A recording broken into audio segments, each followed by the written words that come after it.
الحمد للہ رب العالمین والصلاة والسلام علی سید الانبیاء والمرسلین محمد النبی الامی وعلی آلہ وصحبہ اجمعین. اما بعد، عن ابی ہریرہ رضی اللہ تعالی عنہ عن النبی صلی اللہ علیہ وسلم انہ قال: اجتنبوا السبع الموبقات. قالوا یا رسول اللہ وما ہن؟ قال: الشرك والسحر وقتل النفس التي حرم الله إلا بالحق وأكل الربا وأكل مال اليتيم والتولي يوم الزحف وقذف المحصنات المؤمنات الغافلات. رواه البخاري ومسلم. وعن ابی ہریرہ رضی اللہ تعالی عنہ قال قال رسول اللہ صلی اللہ علیہ وسلم: الربا 70 حوبا ایسرها ان ينكح الرجل امه. رواه ابن ماجہ والہندی فی کنز العمال. وعن عبد الله بن حنظلة غسيل الملائكة قال قال رسول الله صلى الله عليه وسلم: درهم ربا يأكله الرجل وهو يعلم أشد من 36 زنية. رواه الترمذي والخمسة. وعن عبد الله بن مسعود رضي الله تعالى عنه رواه أحمد. وعن عبد الله بن مسعود أن النبي صلى الله عليه وسلم لعن آكل الربا وموكله وشاهديه وكاتبه وفي رواية وقال هم سواء. رواه الترمذي.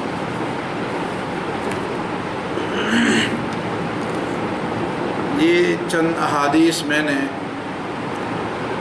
ربا اور سود کے حوالے سے آپ کے سامنے رکھ دی. پہلی حدیث جو متفق علیہ حدیث ہے، اس کی تشریح اسی جگہ درس حدیث میں ہم ایک مرتبہ کر چکے ہیں، لہذا اس کا صرف معنی ہی دوبارہ ذکر کریں گے.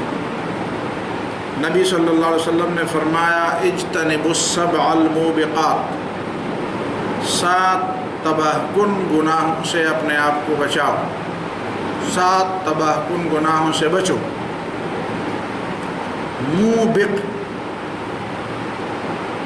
او یوبقہن قرآن میں بھی ہے. تباہ کن چیزیں جو حد درجہ خطرناک چیزیں ہیں، حد درجہ خطرناک گناہ ہیں، اور اس کے حد درجہ خطرناک گناہ ہونے کی ایک بڑی دلیل یہ ہے کہ باقی ان 6 گناہوں کو شرک کے ساتھ نتھی کیا گیا ہے. شرک کے ساتھ نتھی کیا گیا. شرک اور ان باقی 6 گناہوں کو ایک ہی سلسلے میں بیان کیا گیا. 7 تباہ کن گناہوں سے اپنے آپ کو بچاؤ. قالوا یا رسول اللہ وما ہن؟ لوگوں نے کہا: اللہ کے رسول صلی اللہ علیہ وسلم، وہ 7 تباہ کن گناہ کیا ہے؟ تو نبی صلی اللہ علیہ وسلم نے فرمایا: الشرک، ایک تباہ کن گناہ تو شرک ہے. والسحر، اور جادو. وقتل النفس التي حرم الله الا بالحق، اور اس نفس کا قتل کرنا جس کا قتل کرنا اللہ تعالیٰ نے حق کے سوا حرام قرار دیا. وأكل الربا، اور سود خوری. وأكل مال الیتیم، اور یتیم کا مال کھانا. والتولی یوم الزحف، اور جب مسلمانوں اور کافروں کے درمیان جہاد ہو رہا ہو، جنگ ہو رہی ہو، تو جنگ سے پیٹھ پھیرنا، بھاگ جانا. عین لڑائی کے وقت مورچہ چھوڑ کر بھاگ جانا۔ وقذف المحصنات المؤمنات الغافلات، اور ان پاک دامن عورتوں پر جو مومن بھی ہیں اور غافل بھی ہے، وہ ان معاملات سے بے خبر ہیں جس طرح لوگ ادھر ادھر منہ پھیر پھیر کر اور سازشیں کر کر کے وہ اپنی حیا اور عصمت کا سودا کرنے کی کوشش کرتی ہے۔ ان چیزوں سے وہ بالکل بے خبر ہوتی ہیں، انہیں پتہ بھی نہیں ہوتا کہ اس طرح کے معاملات کیا ہوتی ہیں، وہ غافل ہوتی ہے ان معاملات سے، وہ ان کو نہیں معلوم کہ یہ کیا چیزیں ہیں، اور وہ مومنہ ہوتے ہیں، اور ان پر کوئی الزام لگا دے تو یہ 7 باتیں وہ تباہ کن گناہ ہے جو شرک کے ایک ہی صف میں رسول اللہ صلی اللہ علیہ وسلم نے ان کو ذکر کیا۔ مومن مرد پر بھی الزام لگانا اسی طرح گناہ ہے، لیکن چونکہ عورتیں تو لوگوں کو کمزور نظر آتی ہے اور ان پر الزام لگانا آسان ہوتا ہے، اس لیے کہ وہ اپنا دفاع بڑی مشکل سے کر سکتی ہیں۔ تو یہ 7 گناہ، اس میں بنیادی بات یہاں پہ میں نے اس حوالے سے اکل الربا کے لیے، سود خوری۔ دوسری حدیث سنن ابن ماجہ کی ہے، اور وہ حضرت ابو ہریرہ رضی اللہ تعالیٰ عنہ کی روایت ہے کہ رسول اللہ صلی اللہ علیہ وسلم نے فرمایا الربا 70 حوبا، سود کے 70 گناہ ہیں۔ یعنی عام طور پر جو ایک غلطی انسان کرتا ہے تو ایک غلطی ایک گناہ شمار ہوتی ہے، لیکن سود ایک ایسی چیز ہے کہ یہ انسان اس کا ارتکاب کر کے گناہ تو بظاہر ایک نظر آتا ہے، لیکن اس کے گناہ 70 گناہ ہیں۔ ایک گناہ کر کے آپ 70 گناہ کماتے ہیں۔ ایسرھا، اس میں سب سے کم درجے والا گناہ، این کہ ہر رجل امہ، کم درجے والا گناہ سود کا یہ ہے کہ ایک آدمی اپنی ماں سے نکاح کر لے۔ تو اس سے اندازہ لگائیں کہ جو بڑے درجے والا گناہ ہوگا وہ کیا ہوگا، اور جو اس کے بعد ہوگا وہ کیا ہوگا۔ یہ تو بالکل وہ آخری والا جو سب سے ان میں 70 گناہوں میں سب سے آسان گناہ ہے، معمولی، یعنی وہ معمولی گناہ ہے، اپنی ماں سے نکاح کر۔ یہ سنن ابن ماجہ کی روایت ہے اور کنز العمال کی روایت ہے۔ تیسری روایت ہے عن عبداللہ ابن حنظلہ غسیل الملائکہ، حنظلہ رضی اللہ تعالیٰ عنہ جن کو فرشتوں نے غسل دیا تھا، ان کے برخوردار عبداللہ اسی حوالے سے بیان کرتے ہیں کہ رسول اللہ صلی اللہ علیہ وسلم نے فرمایا درہم ربن یأکلہ الرجل، سود کا ایک درہم جس کو آدمی کھاتا ہے، یعنی اپنے استعمال میں لاتا ہے، ظاہر ہے کہ پیسے اپنے استعمال میں لاتے ہیں،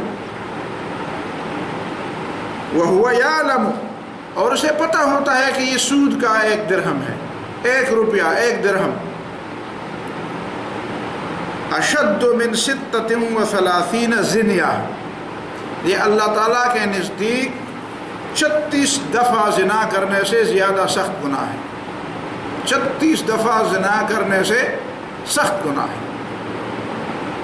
یہ مسند احمد کی روایت ہے۔ عن ابن مسعود ان النبی صلی اللہ علیہ وسلم، عبداللہ ابن مسعود رضی اللہ تعالیٰ عنہ کی روایت ہے کہ رسول اللہ صلی اللہ علیہ وسلم لعنت بھیجی ہے، نبی صلی اللہ علیہ وسلم نے بد دعا کی ہے اور لعنت بھیجی ہے۔ لعنت بہت بڑا لفظ ہے، بہت خطرناک لفظ ہے۔ عقائد کی کتابوں میں لکھا ہے کہ لعنت کسی مسلمان پر تو بالکل جائز نہیں ہے، سوائے اس کے کہ وہ کسی ایسے گناہ کا مرتکب ہو جو بالکل کفر بوا کی حد تک پہنچ چکا ہو، اور اس میں پھر مزید تفصیلات ہے، یہ اس کا موقع نہیں۔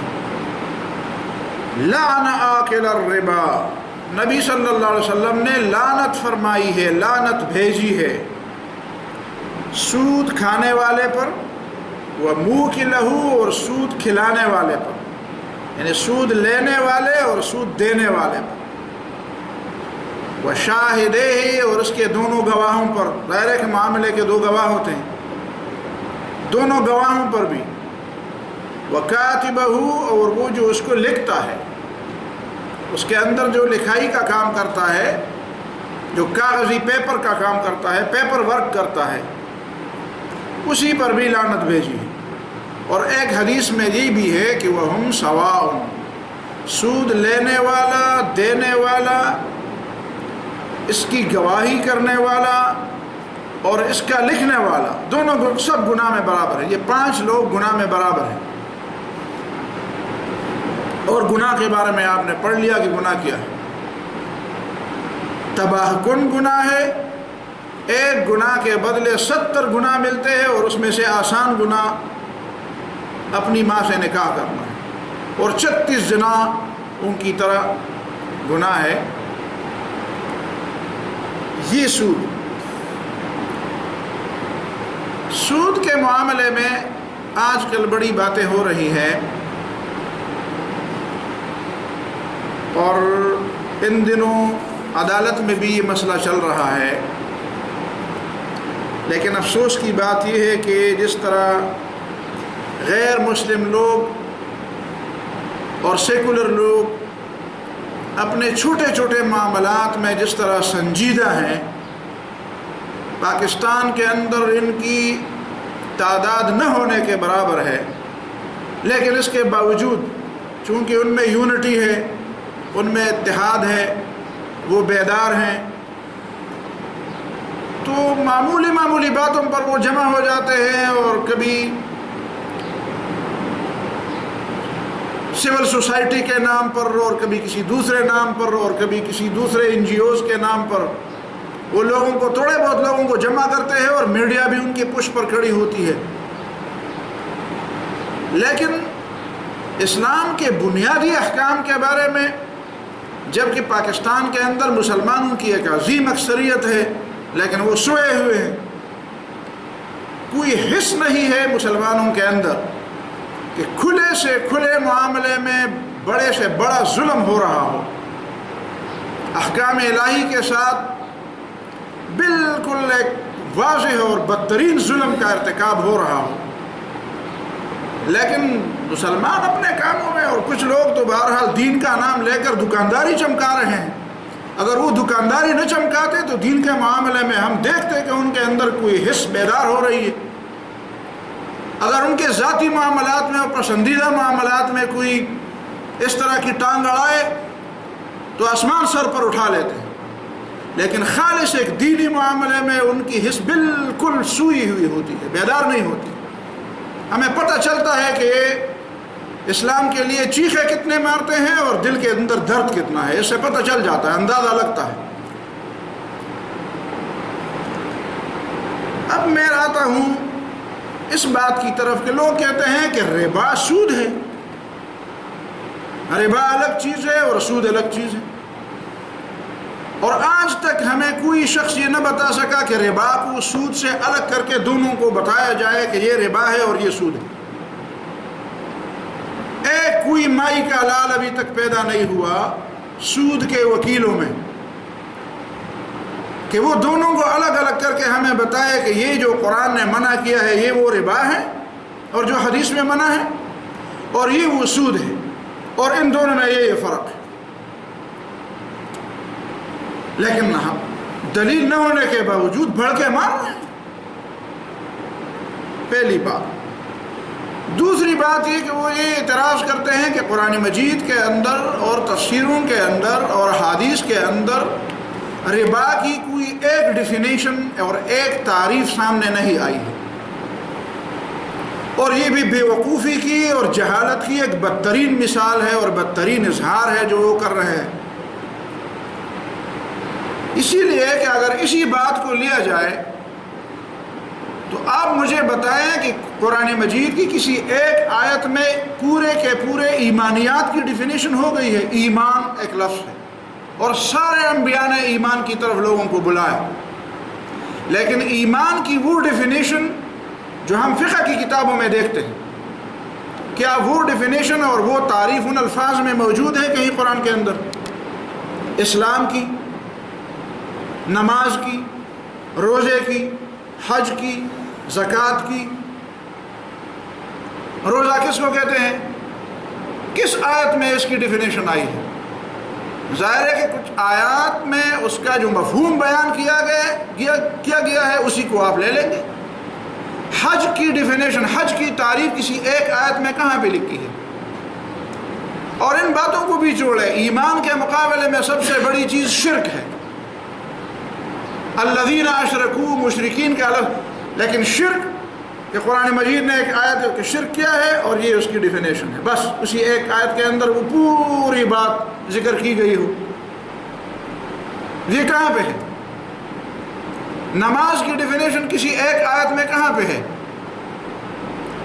ان لوگوں کو قرآن مجید کے طریقہ کا، قرآن مجید کی تفسیر کا جو طریقہ ہے، اس کو سمجھنے کا جو طریقہ ہے، اگر ان کے دلوں کے اندر خدا کا خوف ہوتا اور یہ واقعی اسلام کو سمجھنا چاہتے تو پھر قرآن کا اپنا جو اسلوب ہے، قرآن کا اپنا جو انداز ہے، اسی انداز کے مطابق سمجھتے کہ قرآن کا انداز ایک چیز کو منع کرنے اور ایک چیز کو لازم کرنے کا کیا ہے اور تعریف کس انداز سے کرتا ہے قرآن۔ اسی طرح احادیث میں بھی، لیکن یہ اپنے دماغ میں کچھ اصول بنا لیتے ہیں اور اسی اصول کے مطابق پھر قرآن کو تولتے ہیں، حالانکہ قرآن خود ترازو ہے، قرآن خود وہ چیز ہے جس میں دوسری چیزیں آپ اس کے ساتھ تولیں، وہ تو خود میزان ہے، وہ دوسری چیزوں اور دوسرے ترازو اور دوسرے معیار پر تولنے کے لیے تو نہیں ہے، وہ تو خود معیار ہے۔ آپ معیار کو کہیں تو یہ کون سی بے وقوفی کی بات ہے جو یہ لوگ کرتے ہیں؟ آخر ایک چیز جو اللہ تعالیٰ نے بطور معیار کے اتاری ہے کہ یہ ہے معیار دنیا کے لیے، آپ اسی معیار کو لے کر اس کو ترازو میں رکھتے ہیں اور تولتے ہیں،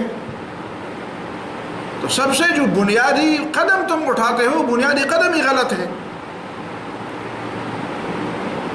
اللہ رب العالمین، اللہ الذی نزل الکتاب والمیزان، اللہ رب العالمین نے جو کتاب اتاری ہے، جو سنت اتاری ہے، یہ میزان ہے،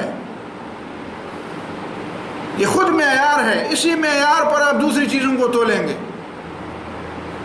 اور بے وقوفی کی انتہا دیکھیں کہ مسلمان قرآن اور سنت کو دوسرے لوگوں کے بنائے ہوئے معیاروں پر تولتے ہیں، تو یہ خباثت کی انتہا ہے۔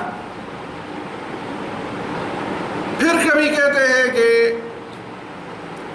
اچھا تجارت تو سود ٹھیک ہے، سود حرام ہے، ہم بھی حرام سمجھتے ہیں، لیکن دو باتیں سمجھنی چاہیے۔ کیا بات سمجھنی چاہیے جو ابھی تک ہمارے علماء نہیں سمجھے؟ 1400 سال میں تم سمجھاتے ہو۔ ایک بات وہ یہ کرتے ہیں کہ سود جو ہے وہ اسی لیے حرام کیا گیا ہے کہ اس کے اندر ایکسپلائٹیشن اور استحصال ہے غریبوں کا، اس کی حرمت کی علت اور وجہ یہ ہے کہ وہ ایکسپلائٹیشن ہے، وہ غریبوں کا استحصال ہے، اور غریبوں کے استحصال کی وجہ سے سود حرام ہے۔ اور آج کل تو غریب کا استحصال نہیں ہوتا، جھوٹ بولتے ہیں کہ نہیں ہوتا۔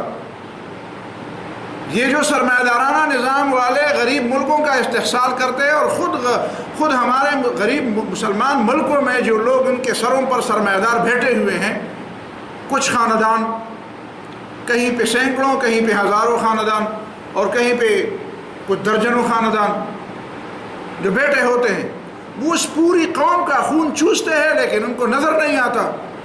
ان کو نظر صرف یہ آتا ہے کہ جی بینک سے قرض لینے والے تو سرمایہ دار ہوتے ہیں، ظاہر غریب آدمی تو بینک سے قرض نہیں لے سکتا، لہذا بینک سے جو قرض لیتا ہے اور بینک کو قرض سود سمیت واپس کر دیتا ہے تو وہ تو سرمایہ دار ہوتا ہے، لہذا اس کا استحصال نہیں ہوتا۔ اور یہ بیوقوف خود بھی بیوقوف بنے ہوتے ہیں اور دوسرے لوگوں کو بھی بیوقوف بناتے ہیں کہ جو سرمایہ دار بینکوں سے قرض لیتے ہیں اور پھر جب ان کو نقصان ہوتا ہے تو وہ نقصان پھر کون، اور کتنے اربوں روپے کے قرضے بینکوں نے معاف کرائے ہیں۔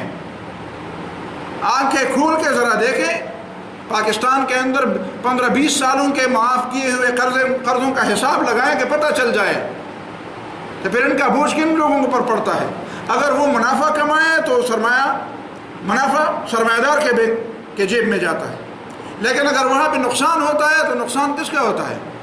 پھر غریب لوگوں کا ہوتا ہے، اس لیے کہ وہ سارا بوجھ خزانے پر ڈالا جاتا ہے اور قرضے معاف ہو جاتے ہیں۔ لیکن یہ بات بھی جھوٹ ہے کہ سود اسی وجہ سے حرام کیا گیا کہ اس میں استحصال ہے۔ یہ کس نے، قرآن نے کس جگہ پہ یہ کہا ہے اور رسول اللہ صلی اللہ علیہ وسلم نے کہاں پہ یہ فرمایا ہے کہ سود اسی لیے حرام ہے کہ اس میں استحصال ہے؟ اب یہ عجیب بات ہے، ایک چیز اسی لیے حرام ہے کہ اللہ تعالیٰ نے اس کو حرام قرار دیا۔ قرآن میں یہی ہے کہ جب مشرکین کہتے تھے کہ انما البیع مثل الربا، خرید و فروخت تو سود کی طرح ہے، اس میں بھی پیسہ کمانا ہے اس میں بھی پیسہ کمانا ہے، تو اللہ تعالیٰ نے فرمایا تم غلط کہتے ہو، دونوں ایک چیز نہیں ہے، اس لیے کہ وَأَحَلَّ اللَّهُ الْبَيْعَ وَحَرَّمَ الرِّبَا، اللہ نے کاروبار اور خرید و فروخت کو حلال قرار دیا ہے اور سود کو حرام۔ تو سود اسی لیے حرام ہے کہ اسے اللہ تعالیٰ نے حرام قرار دیا ہے، اسی لیے حرام نہیں ہے کہ اس کے اندر استحصال ہے۔ اور فرض کرے اگر استحصال کی بات ہے بھی تو میں نے آپ کو بتا بھی دیا، اور اگر استحصال کی بات ہے بھی تو ضروری نہیں ہے کہ وہ استحصال تمہاری سمجھ میں آ جائے، لیکن میں وہ پہلی بات کو زیادہ اہمیت دیتا ہوں کہ سود یا جو بھی گناہ ہو اس کی حرمت کی بنیادی وجہ وہ علت اور وہ حکمت نہیں ہوتی، وہ حکمت نہیں ہوتی، وہ مصلحت نہیں ہوتی۔ مصلحتوں کی بنیاد پر چیزیں حرام نہیں ہوتی۔ اب میں آپ کو 2 مثالیں دوں تو آپ کی سمجھ میں بات آ جائے گی۔ ایک شخص اگر آج اٹھ کر یہ کہے کہ زنا اسی لیے حرام ہے کہ اس سے حرامی اولاد پیدا ہوتی ہے، تو پھر نسب کا معاملہ آ جاتا ہے اور پھر میراث کا معاملہ آ جاتا ہے۔ ایک شخص کے ہاں اگر ایسا بچہ پیدا ہوا جو اس کا نہیں ہے تو اس کا مطلب یہ کہ سطر اور پردے کی باتیں بھی آ جاتی ہیں، پھر وہ اس شخص سے میراث لے گا حالانکہ وہ میراث کا حقدار نہیں ہوگا، پھر وہ ایسی نکاح بھی کرے گا جو نکاح جو حرمتوں کا اور ان چیزوں کا معاملہ ہو۔ کسی کو وہ بہن کہے گا وہ اس کی بہن نہیں ہوگی، کسی کو بھائی کہے گا وہ اس کا بھائی نہیں ہوگا۔ اب ایک آدمی اٹھ کر کھڑا ہوگا کہ نہیں جی اس کا سدباب تو ہو سکتا ہے، سدباب کر لیا ہے نا لوگوں نے کہ زنا ہو گئی، مذکر ہے کہ مؤنث ہے۔ مولانا مودودی سے کسی نے پوچھا ہے کہ مذکر ہے کہ مؤنث ہے، کہا تھا کہ دونوں ہیں، سمجھ میں آتی ہے۔ تو زنا کا ارتکاب ہوتے ہوئے اگر لوگ اس طرح کر لیں کہ پھر اولاد پیدا نہ ہو تو پھر زنا کو جائز قرار دیں گے، اسی کو پھر کیسے منع کریں گے؟ آپ کہیں گے کہ زنا اسی لیے حرام ہے کہ اس سے حرامی اولاد پیدا ہوتی ہے، دوسرا آگے کہے گا کہ ہم اس کا سدباب کر دیں گے، اولاد سر سے پیدا ہی نہیں ہوگی۔ تو اس کا مطلب یہ ہے کہ پھر قرآن کا جو حکم ہے کہ زنا حرام ہے وہ حکم معطل ہو جائے گا۔ آپ کی منطق تو یہ کہتی ہے۔ میں نے ایک مثال پچھلے دنوں دی، ہمارے ایک استاد تھے سیاسیات کے لاہور میں جب ہم پڑھتے تھے، اس نے وہ پنجابی تھے، اس نے ایک مثال دی، اس نے مثال دی کہ میں امریکہ میں پڑھتا تھا تو ایک شخص میرے سامنے آیا پنجاب کا تھا، اس نے بھی مجھے سمجھا کہ میں بھی پنجاب کا ہوں، تو سامنے آتے ہی اس نے مجھے کہا کہ پنجابی زبان میں مجھے کچھ موٹی موٹی گالیاں دو۔ تو کہتے میں نے کہا کیوں؟ کہتے پتہ نہیں کتنے سالوں سے میں نے پنجابی زبان نہیں سنی ہے اور میرا دل چاہتا ہے کہ میں سنوں اور اس انداز سے سنوں کہ میرا دل ٹھنڈا ہو جائے، اور وہ گالی سن کر ٹھنڈا ہوتا ہے۔ اب گالی دینا حرام ہے. نبی صلی اللہ علیہ وسلم نے فرمایا سباب المسلم فسوق، مسلمان کو گالی دینا فسق ہے، اللہ کی نافرمانی ہے. تو کیا ایک شخص اگر آپ کو یہ کہے کہ چونکہ گالی دینا اس لیے نافرمانی ہے کہ اس سے دوسرا آدمی کی عزت خراب ہوتی ہے، اس کی بے عزتی ہوتی ہے. اب اگر ایک شخص یہ کہے کہ نہیں مجھے گالی دے دو، مجھے ایسی خوشی ہوتی ہے، تو پھر کیا اس شخص کو گالی دینا ثواب ہوگا؟ آپ کہیں گے کہ چلو اس کو گالی دے دو، موٹی موٹی گالیاں دے دو اور اس میں تمہیں اجر ملے گا. اس لیے کہ گالی دینا اسی لیے حرام ہے کہ دوسرے کی بے عزتی ہوتی ہے، اور یہ تو خود کہتا ہے کہ مجھے گالی دو، میرا دل ٹھنڈا ہو جائے گا. اور ایک اور مثال بھی میں دیتا ہوں. پاکستان میں تو خیر اتنا وہ نہیں ہے، باہر ملکوں کی مثال. آپ گاڑی چلا کے جا رہے ہوں اور رات کے 2 بجے ہیں اور ٹریفک سگنل میں لائٹ سرخ ہو رہی ہے، اور جب آپ کے سامنے سرخ لائٹ آ گئی تو آپ نے ادھر ادھر دیکھا، کوئی بھی نہیں تھا، گاڑی نہیں تھی. لیکن سرخ بتی پر آپ رکیں گے کہ نہیں رکیں گے؟ رات کے 2 بجے ہیں، کوئی گاڑی نہیں، آپ 120 سپیڈ میں بھی جائیں گے تو کوئی نقصان نہیں ہوگا. لیکن جب کیمرہ آپ کی تصویر لے گا اور کل آپ کو عدالت میں پیش کیا جائے گا تو جرمانہ ہوگا. آپ یہ دلیل دے سکیں گے کہ چونکہ ادھر ادھر گاڑی نہیں تھی اور میرا کوئی ایکسیڈنٹ بھی نہیں ہوا اور دوسری طرف سے کوئی گاڑی آ نہیں رہی تھی تو میں نے گناہ کیا ہے کہ آپ مجھے پرچہ دے رہے ہیں اور مجھے چالان کر رہے ہیں. وہ کہیں گے کہ نہیں، یہ ضروری نہیں ہے کہ ایکسیڈنٹ ہو یا نہ ہو، یہ ضروری نہیں ہے کہ سامنے سے گاڑی دوسری طرف سے آ رہی ہو کہ نہ آ رہی ہو. یہ ایک نشانی ہے. جب تک سرخ بتی جلتی رہے گی اور آپ جائیں گے تو آپ کو جرمانہ ہوگا. آپ کے لیے جانا صرف اس وقت ہوگا جب آپ کے سامنے سبز بتی جلے. تو یہ منطق تمہارے ادھر کام نہیں کرے گی.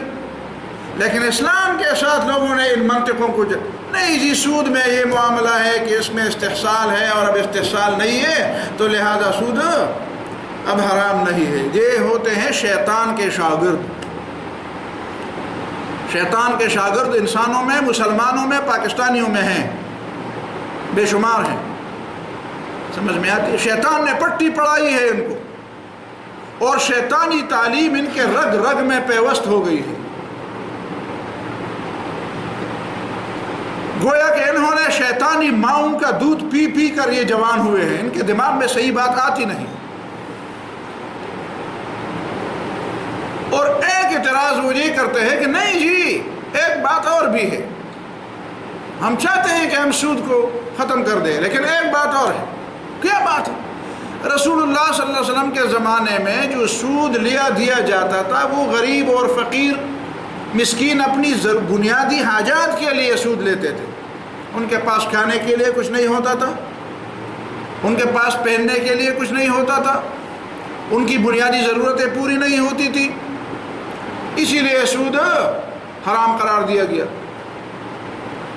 لیکن ہم تو تجارت کے لیے سود دیتے، تو تجارت اور بنیادی ضروریات کے لیے سود لینے میں فرق ہے. کوئی مائی کا لال کسی ایک عالم کا حوالہ دے دے رسول اللہ صلی اللہ علیہ وسلم کے زمانے سے لے کر آج کے دور تک کہ کسی مسلمان عالم نے ان دونوں میں فرق کیا ہو کہ سودی معاملات وہ حرام ہیں جو کاروبار اور تجارت کے لیے نہ ہو بلکہ ذاتی ضروریات کے لیے، بنیادی ضروریات کے لیے، صرفی استعمال جس کو کہتے ہیں صرفی استعمال، کنزیومر جو لیتا ہے کنزیومنگ کے لیے، اور جو تجارت اور کاروبار کے لیے جو سود لیتے ہیں وہ ٹھیک ہے. کوئی ایسی مثال. لیکن میں ایک اور دلیل بھی دوں گا. وہ دلیل یہ کہ سود قرآن مجید میں سن 9 ہجری میں حرام قرار دیا گیا ہے. سن 9 ہجری میں. تو سن 9 ہجری میں تو رسول اللہ صلی اللہ علیہ وسلم اس سے پہلے رسول اللہ صلی اللہ علیہ وسلم مدینہ منورہ میں فقیروں، مسکینوں، غریبوں، حتیٰ کہ مدیون اور قرضداروں کا ذمہ خود اپنے ذمے پر لے چکے تھے. حدیث میں یہ بات آئی ہے. ابتدا میں رسول اللہ صلی اللہ علیہ وسلم مقروض کا جنازہ نہیں پڑھاتے تھے، کہتے تم اس کا جنازہ پڑھاؤ. لیکن جب غنیمت آنی شروع ہوئی، فتوحات ہو گئی، تو رسول اللہ صلی اللہ علیہ وسلم نے فرمایا اگر اس نے قرض لیا ہے اور اس کے ذمے کوئی قرض ہے، اگر اس نے میراث اور مال چھوڑا ہے تو یہ اس کے وارثوں کے لیے ہے، لیکن اگر اس کے ذمے کوئی قرض ہے تو وہ میرے ذمے ہے. تو یہ کون سا، یہ تو ایک بہتان ہے اور ایک الزام ہے کہ رسول اللہ صلی اللہ علیہ وسلم نے جو سود کی حرمت کا اعلان کیا وہ غریبوں سے تو وہاں پہ سود لیا نہیں، غریبوں کا تو وہاں پہ انتظام تھا اسلامی حکومت کے اندر. وہ تو رسول اللہ صلی اللہ علیہ وسلم نے پہلے اعلان کیا تھا کہ غریبوں کے لیے میں ہوں، جس نے اپنے ذمے کوئی قرض چھوڑا تو اس کی ذمہ داری میری ہے، میں اس قرض کو ادا کروں گا، یعنی اسلامی حکومت ادا کرے گی. اسلامی حکومت نے غریبوں، بیواؤں، مسکینوں، فقیروں، بے کسوں کے لیے زکوٰۃ کا ایک نظام قائم کیا تھا. تو کہاں تھا مدینہ منورہ میں سود دینے والے کہ وہ غریبوں کو اس نے، اور نبی صلی اللہ علیہ وسلم کی حکومت تھی اور 9 سال گزر گئے تھے. یہ کون سی باتیں کر رہے ہو؟ کس دنیا سے آئے ہو؟ خواب میں لگے رہے ہو. نہ پتہ ہی نہیں ہے لوگوں کو، نہ سنت کا پتہ ہے، نہ سیرت کا پتہ ہے، نہ آیتوں کا پتہ ہے، نہ آیتوں کے سیاق و سباق کا پتہ ہے. بس منہ میں جو کچھ آیا بول رہے ہیں. اسی طرح قرآن مجید نے جو ٹرمز استعمال کیے ہیں، جو اصطلاحات استعمال کیے ہیں، رأس المال فلکم رؤوس اموالکم، تمہیں تمہارا اصل مال ملے گا.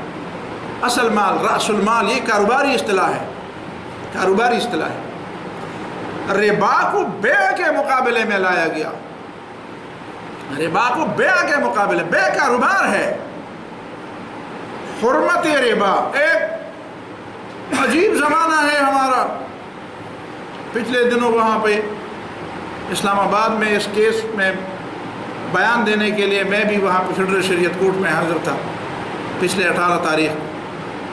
تو وہاں پہ ایک مجتہدی دروغ گو کھڑا ہوا، مجتہدی دروغ گو، جس کو پتہ ہی نہیں تھا کہ قرآن کیا ہے اور حدیث کیا ہے. وہ کہتا ہے نہیں، ربا تو صدقے کے مقابلے میں ہے، ربا تو بیوع اور کاروبار کے مقابلے میں نہیں ہے. میں کھڑا ہوا، میں نے اجازت دیجیے جی میں سمجھاؤں اس شخص کو. ربا بیع کے مقابلے میں ہے. قرآن میں احل اللہ البیع وحرم الربا، اسی آیت کو نہیں دیکھتے؟ جس آیت میں ربا کی حرمت بیان ہوئی ہے وہاں پہ ربا بمقابلے بیع ہے. اس کا مطلب یہ ہے کہ بیع کیا ہوتی ہے؟ بیع کاروبار ہے.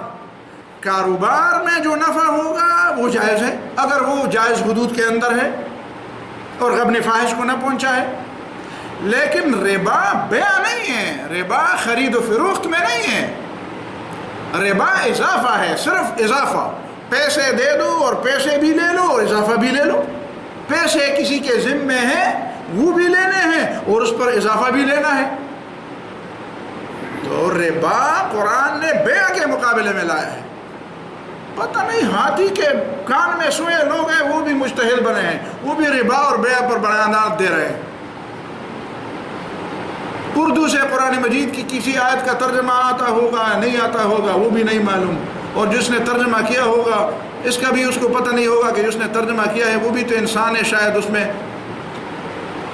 پوری بات آ گئی ہے کہ نہیں. اور اردو زبان کہاں ہوگی؟ اردو نہیں کوئی دوسری زبان سرے سے، بلکہ عربی زبان بھی ایسی نہیں ہے کہ قرآن مجید کی ہر بات کو اپنے الفاظ میں اسی طرح. کوئی عربی سے ماہر ترین شخص قرآن مجید کی آیت کو اپنی زبان میں منتقل نہیں کر سکتا.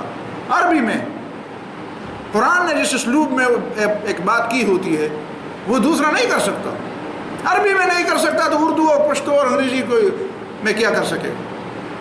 اور یہ بیچارہ اردو کی اور انگریزی کی کوئی ایک تفسیر پڑھ لیتا ہے، کوئی کسی آیت کا الفاظ بھی نہیں معلوم ہوتے اس کو. عربی اگر اس کی زبر زیر ہٹا دیا جائے تو 2 لفظ بھی نہ بول سکے. اور بنے ہیں مجتہد، رائے دینے والے. کہتے ہیں کہ یہ علماء کی رائے ہوگی لیکن میری بھی ایک رائے ہے. تو کون ہوتا ہے رائے دینے والا؟ تو طالب علم بھی نہیں بن سکتا. جا کر کسی پہلی درجے میں داخلے لے لو مدرسے میں، الف با پڑھ لو. اگر رائے دینے کا بڑا شوق ہے تو سیکھ لو. چند اور حدیث آپ کے سامنے رکھتا ہوں کہ جس میں رسول اللہ صلی اللہ علیہ وسلم نے اس کی مزید تشریح کی ہے. وہ کیا ہے؟ امام بیہقی نے سنن کبریٰ میں ایک باب قائم کیا ہے کہ کل قرض جر منفعتا فہو ربا. ربا وہ قرض بھی ہے جس کے بدلے آپ کو کوئی فائدہ ملے. اور اس میں ایک حدیث بھی نقل کی ہے. عبداللہ ابن سلام رضی اللہ تعالیٰ عنہ نے ابو ہریرہ رضی اللہ تعالیٰ عنہ سے فرمایا کہ تم ایسے علاقے میں رہتے ہو جہاں سودی کاروبار عام ہے، اور سود کے ابواب میں سے ایک باب یہ بھی ہے کہ تم میں سے کوئی کسی کو ایک مدت تک قرض دے دے، پھر جب واپسی کا وقت آئے تو وہ قرضدار مدیون قرض کے ساتھ ایک ٹوکری بھی لائے. جو تمہارا قرض واپس کرنے کے لیے آئے تو قرض کے ساتھ ایک ٹوکری بھی، سلہ عربی میں کہتے ہیں، جس میں کوئی ہدیہ ہوتا ہے، کوئی کھجور، کوئی دوسرے پھل فروٹ وغیرہ. لہٰذا اس طرح کی ٹوکری اور اس کے اندر جو کچھ ہے اس سے بچو کہ وہ سود ہے. قرض اپنا لے لو اور اس ٹوکری کو واپس کر دو. یہ سنن کبریٰ البیہقی. اسی روایت کے بعد ایک اور روایت ہے کہ تمہارا کسی کے ذمے قرض ہو اور مقروض تمہیں قرض کے ساتھ جو کا ایک دانہ یا بھوسا، ایک بھوسے سے کیا بنتا ہے، اور جو کا ایک دانہ کیا ہوتا ہے، اگر وہ اس پورے قرض کو واپس کر دے اور اس کے بعد اس کے ساتھ جو کا ایک دانہ یا ایک بھوسا بھی آپ کو دے دے تو وہ مت لو کہ وہ سود ہے. وہ بھی کیا ہے؟ ابی بن کعب نے اپنی زمین کے پھلوں میں سے حضرت عمر کو ہدیہ بھیجا، انہوں نے واپس کر دیا. حضرت ابی بن کعب نے پوچھا رضی اللہ تعالیٰ عنہ حضرت عمر فاروق رضی اللہ تعالیٰ عنہ سے کہ آپ نے میرا ہدیہ کیوں واپس کیا، حالانکہ آپ کو پتہ ہے کہ میرے زمین کے پھل مدینہ کے سب سے بہترین پھل ہیں، تو واپس تو نہیں کرنا چاہیے تھا. حضرت عمر رضی اللہ تعالیٰ عنہ نے واپس کیا اور فرمایا کہ مجھے پتہ ہے اور اس کے باوجود میں نے واپس کیا. تو لوگوں نے معلوم کیا کہ اس کی وجہ کیا تھی. وجہ یہ تھی کہ حضرت عمر رضی اللہ تعالیٰ عنہ نے اس سے پہلے حضرت ابی بن کعب کو 1000 درہم قرض دیے تھے. تو حضرت عمر رضی اللہ عنہ کو یاد تھا کہ میں نے تو اس کو قرض دیا ہے اور یہ اس قرض کی وجہ سے شاید مجھے دے دیں، تو یہ قرض پر اضافہ ہوگا، لہذا یہ سود ہے.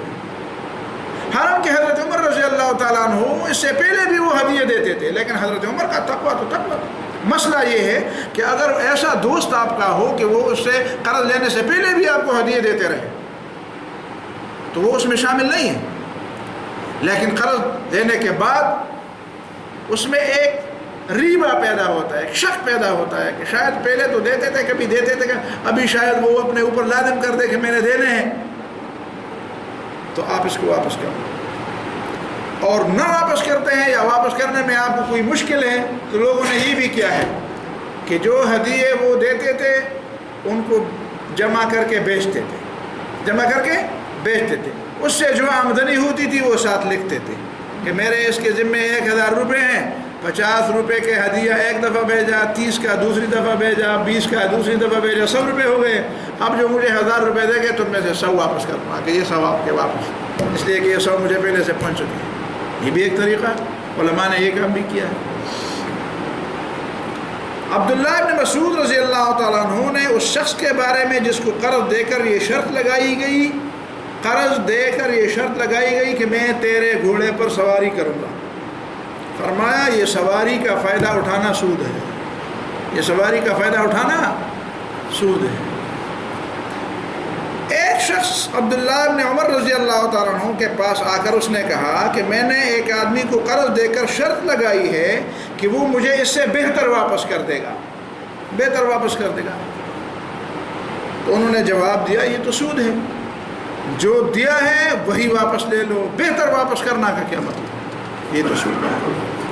حضرت ابو امامہ رضی اللہ تعالیٰ عنہ کی روایت ہے کہ نبی صلی اللہ علیہ وسلم نے فرمایا جس نے کسی کی سفارش کی، لوگ کرتے ہیں نا سفارش، آپ کا ایک دوست ہے اور میرا ایک کام ہے اور جا کر اس کی سفارش کر لیں، جس نے کسی کی سفارش کی اور سفارش کرنے والے کو پھر اس نے کوئی ہدیہ بھیجا، اگر اس نے یہ ہدیہ قبول کیا تو اس نے سود کے بابوں میں سے ایک بڑے باب کا ارتکاب کیا، اس نے سود کے ابواب میں سے ایک بڑے باب کا ارتکاب کیا۔ یہ ہے وہ چیزیں۔ البتہ آخر میں آپ کو یہ بتاؤں اتنا کہ ہم سے لوگ پوچھتے ہیں، اور آئندہ میرے خیال میں اسی جون میں پھر تاریخ آنے والی ہے، پھر بھی پوچھیں گے کہ یہ جو لوگوں نے باہر کی دنیا سے قرض لیے ہیں اور کمپنیوں نے بھی قرض لیے ہیں اور ہم نے بھی لیے ہیں، اس کا کیا بنے گا؟ آپ کو پتہ ہے کچھ کمپنیاں ایسی بھی ہیں جو خود تو سود لینے والی ہے اور دینے والے بھی ہیں، لیکن انہوں نے اس لیے زور لگایا ہے کہ انہوں نے حکومت سے کروڑوں روپے قرض لیے ہیں، اب وہ حکومت بھی چاہتی ہے کہ وہ سود دے دے، اب وہ کہتے ہیں کہ اچھا ہم واپس کریں گے تو کروڑوں روپے سود، تو اب وہ بھی اس کیس میں آ گئے کہ نہیں جی سود نہیں ہونا چاہیے، اس لیے نہیں ہونا چاہیے کہ ہمارے ذمے پھر حکومت کے کئی واجب الادا کروڑوں روپے ہوں گے۔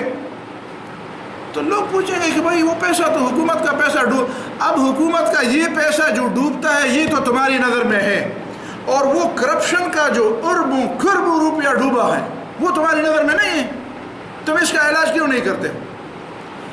کمپنیوں نے جو قرض لیے ہوں حکومت سے وہ کتنے ہوں گے، اور جو ہمارے ملک کو ہمارے حکمرانوں نے اور ہمارے دوسرے بڑے جو جن کے لمبے لمبے ہاتھ ہیں، ان لمبے لمبے ہاتھوں والوں نے اس ملک کو لوٹ لوٹ کر جو باہر کی دنیا میں اربوں ڈالر بھیجے ہیں، کتنے اربوں ڈالر ہیں؟ 100 ارب سے زیادہ ڈالر جو باہر کے بینکوں میں پڑا ہوا ہے، وہ کیوں نہیں واپس کرتے؟ اس میں چونکہ اسلام کی بات درمیان میں آتی ہے تو تم کہتے ہو اچھا اس کا مطلب یہ ہے کہ تم حکومت کو ڈبو دیتے ہو، ہماری معیشت کو ڈبوتے ہو۔ معیشت کو ڈبونے سے پہلے ہم نے تمہیں بتایا تھا کہ یہ چیز نہ کرو۔ ایک لطیفہ یاد آ گیا، وہ کسی عورت کا بچہ میز پر بیٹھا تھا، بٹھایا تھا، بچے بٹھاتے ہیں، تو بچے کے باپ نے اس کی ماں کو کہا کہ محترمہ یہ بچہ گر جائے گا میز سے، اس کو میز سے اتار۔ اس نے کہا ٹھیک ہے اتار دے، نہیں گرے گا۔ پھر اس نے کہا تو بس کچھ دیر بعد وہ بچہ گر گیا۔ تو جب بچہ گر گیا تو مرد نے اس بیوی کو برا بلا کہنا شروع کر دیا کہ دیکھو تم نے گرایا اس کو، میں نے تمہیں کہا تھا گرے گا۔ تو عورت نے کہا یہ ازل میں لکھا ہوا تھا کہ وہ گرے گا۔ اس نے مرد نے کہا بدبخت ازل سے پہلے میں نے تمہیں کہا تھا کہ یہ گرے گا، میں نے ازل سے پہلے کہا تھا۔ تو ہم نے آپ کو ان قرضوں سے پہلے کہا تھا۔ دستور پاکستان میں غالباً دفعہ میں بھول رہا ہوں کہ 31 ہے یا 38 ہے، اسی میں لکھا ہوا ہے کہ جتنا جلدی ممکن ہو پاکستان سے سود کو ختم کیا جائے گا۔ تو یہ تو سن 73 کا دستور ہے، تو جتنی جلدی ممکن ہو ختم کیا جائے۔ تو تمہارے دماغ میں کون سا خناس بھرا ہوا تھا کہ تم پھر بھی سودوں کا معاملات کرتے اور دیتے تھے؟ ہم نے کہہ دیا تھا، کہتے کہ اس کا کیا ہوگا، اس کا یہ ہوگا کہ جو لوگ اس کے ذمہ دار ہوں گے وہ اپنی جیب سے دے دے ورنہ لٹک جائے۔ اسلام کی بات ایسی ہے۔ اسلام میں تو شپ نہیں جانتا، میں تو شپ نہیں جانتا۔ مجھ سے پوچھا گیا اور میں نے تحریری طور پر دے دیا کہ جن لوگوں نے باہر کی کمپنیوں سے سود لیا ہے ان حکومتوں کو عدالت میں کھڑی کر۔ کیوں لیا تم نے؟ جب اللہ نے حرام قرار دیا ہے تو تم نے کیوں لیا؟ اب تمہارے مال سے اس خسارے کو پورا کیا جائے۔ کہتے ہیں کہ جو باہر کے لوگ قرض ہمیں دیتے پھر وہ نہیں دیں گے، اچھا ہوگا کہ نہیں دیں گے، کاش وہ نہ دے تاکہ ہماری جان چھوٹ جائے، کاش IMF سے اور ورلڈ بینک سے ہماری جان چھوٹ جائے اور اپنے وسائل پر کھڑے ہو جائے، اپنے پاؤں پر کھڑے ہو جائے۔ ان چیزوں نے تو ہمیں برباد کر دیا، ان چیزوں نے تو شوکت عزیز جیسے ایجنٹوں کو ہمارے کندھوں پر بٹھا دیا کہ وزیر اعظم بننے کے بعد اس کا شناختی کارڈ بن گیا تھا، پہلے اس کا شناختی کارڈ بھی نہیں تھا۔ ان چیزوں نے تو یہ کر دیا، اس قوم کا بیڑا غرق کر دیا IMF نے اور ورلڈ بینک نے۔ مولانا مودودی سے کسی نے پوچھا تھا اگر تم یہاں پہ غیر مسلموں کو دعوت کی اجازت نہ دو تو وہ لوگ بھی ہمارے لوگوں کو وہاں پہ اجازت نہ دے اور جو سہولیات انہوں نے دی ہے وہ واپس لے لیں گے۔ مولانا نے فرمایا خدا کرے کہ ایسا دن آ جائے کہ وہ سہولیات واپس لے لیں، ہمیں نہیں چاہیے ان کے سہولیات، اور اس بدلے وہ ہمیں سہولیات دیتے ہیں کہ ہم اپنے دین میں کمی بیشی کر دیں۔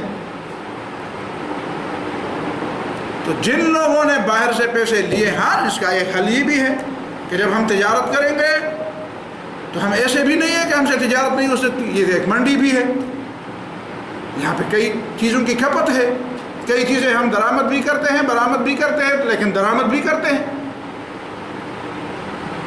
تو جب ہم دوسرے لوگوں سے کاروبار کریں گے اور بالکل کاروبار کریں گے بجائے اس کے کہ ہم قرض لیں، ہم کاروبار، وہ پیسہ جو باہر پڑا ہوا ہے وہ پیسہ واپس لیا جائے، وہ ویسے بھی حرام کا پیسہ ہے، اور اسی حرام کے پیسے سے، اور ایک تجویز میں نے اور بھی دی ہے کہ صرف وہ پیسہ نہیں، میں نے ایک تجویز یہ بھی دی ہے، لکھی ہے میں نے کہا پاکستان بننے کے بعد 1947 سے جن لوگوں کے پاس انگریز کے زمانے کی جاگیریں ہیں، جن لوگوں نے انگریزوں کے خلاف جدوجہد کی تھی، ان سے زمینیں لی گئی تھی، مدرسوں کی زمینیں بھی لی گئی تھی، لارڈ ہارڈنگ اور لارڈ بیٹنگ نے مدرسوں کی زمینیں بھی سرکاری تحویل میں لی تھی، ایک مدرسے کے ساتھ سینکڑوں مربع ہوتے تھے، سینکڑوں جرب زمینیں ہوتی تھی،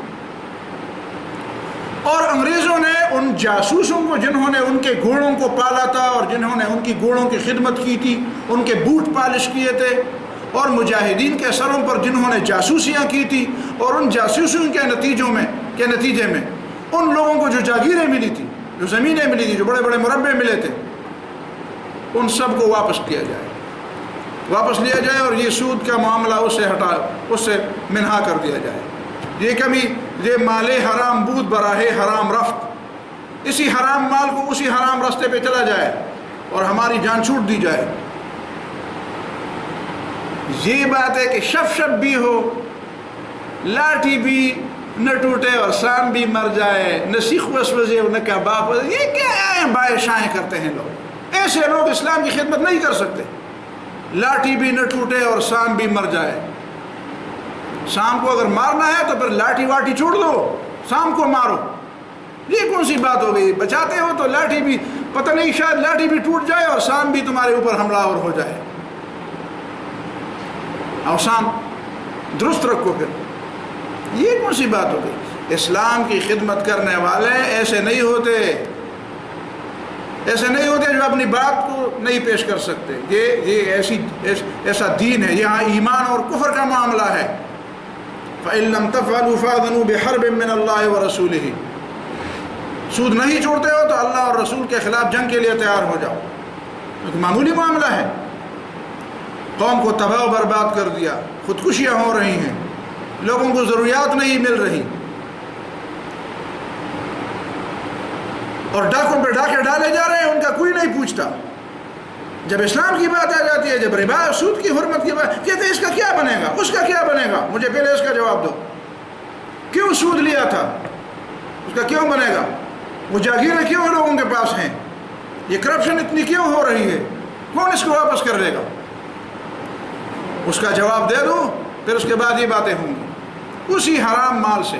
اور ان لوگوں نے سن 47 سے لے کر ابھی تک ان لوگوں نے زکوٰۃ دی ہے، سود پر پیرا ساتا، بنیاد بھی غلط ہے کہ رشوت میں دی گئی ہے ان کو جائیدادیں، پھر انہوں نے سود در سود لے کر ان کو بڑھایا ہے، اور پھر انہوں نے زکوٰۃ بھی نہیں دی۔ یہ تینوں وجوہات اس بات کے لیے کافی ہیں کہ ان کو بھی لٹکایا جائے اور ان کا سارا کچھ لیا جائے۔ تو پھر یہ لوگ کریں گے کیا؟ تو آخری بات مجھے یاد آ گئی، ہم طالب علم تھے، چھوٹے چھوٹے تھے، ہم نے وہاں پہ ایک کانفرنس بلائی تھی، تو اس کانفرنس کے لیے ہم فضا ہموار کر رہے تھے، تو پشاور میں ایک پریس کانفرنس تھی، تو ہم یہ 79 کی بات ہے، تو ایک صحافی نے ہم سے پوچھا، مدرسوں کے طالب علم تھے، اتنے زیادہ تو نہیں تھے، دنیا سے زیادہ واقف نہیں تھے، تو سوالات ہوتے تھے، تو ایک سوال مجھ سے پوچھا کہ بتاؤ تم جب اسلامی حکومت لے آؤ گے تو جن لوگوں کو اسلامی حکومت کے بارے میں پھر وہ نہیں چل سکتے، ان کے پاس علم نہیں ہے، وہ لوگ جنہوں نے سیکولر اور بے دینی کی چیزیں تو سیکھے ہیں، اسلام نہیں سیکھا ہے، تو پھر وہ لوگ کھائیں گے کیا؟ تو مجھے تو یاد نہیں کہ میرے ذہن میں کوئی جواب تھا کہ نہیں تھا، میں کوئی جواب دینے والا تھا کہ میرا ایک ساتھی تھے، اس نے مجھے کہا چپ رہو، اس کا جواب میں دوں گا، تو میں نے بھی غنیمت سمجھا کہ چلو وہ جواب دے دے تو اچھی بات ہے۔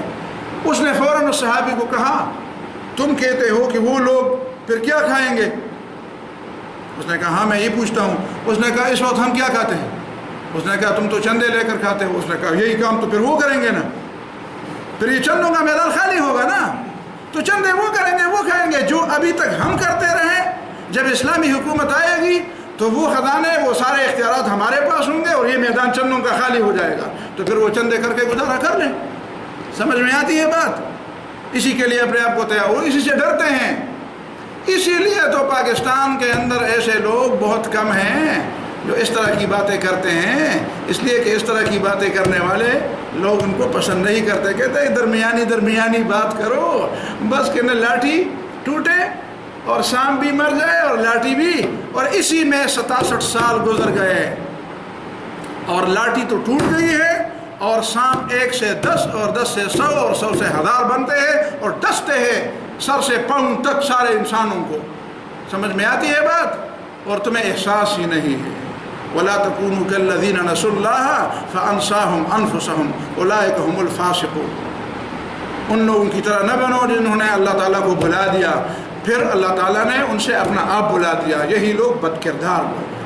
اللہ تعالیٰ ہمیں ان بد کرداروں سے بچائے۔ وآخر دعوانا